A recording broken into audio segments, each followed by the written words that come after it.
The gentleman from Texas, Mr. Self, is recognized for 5 minutes. Thank you, Mr. Chairman.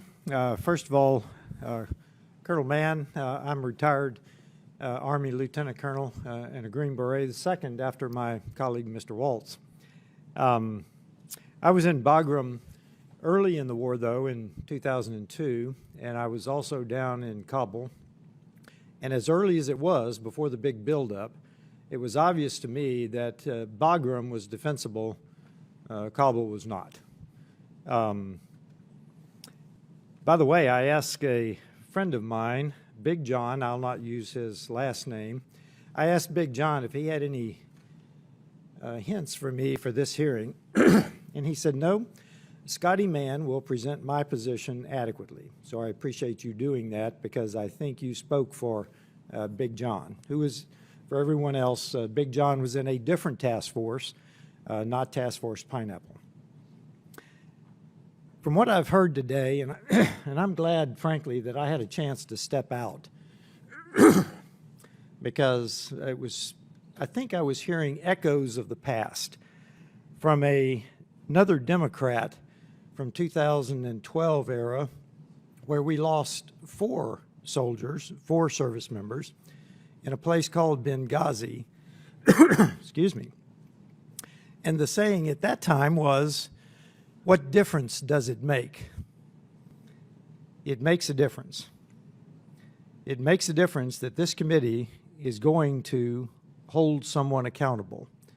And I intend to join my colleague, Mr. Waltz, and my colleague, Mr. Perry, in demanding that this committee hold someone accountable for this.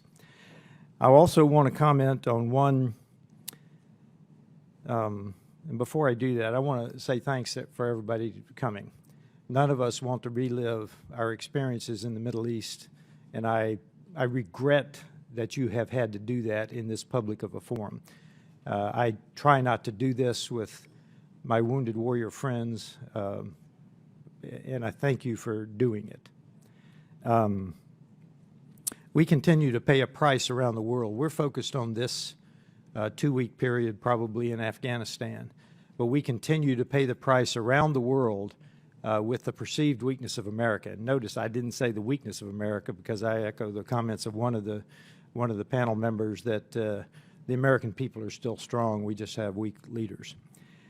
We continue to pay the price around the world, specifically in Ukraine, because immediately after this debacle, Putin started moving forces and equipment into place to invade Ukraine.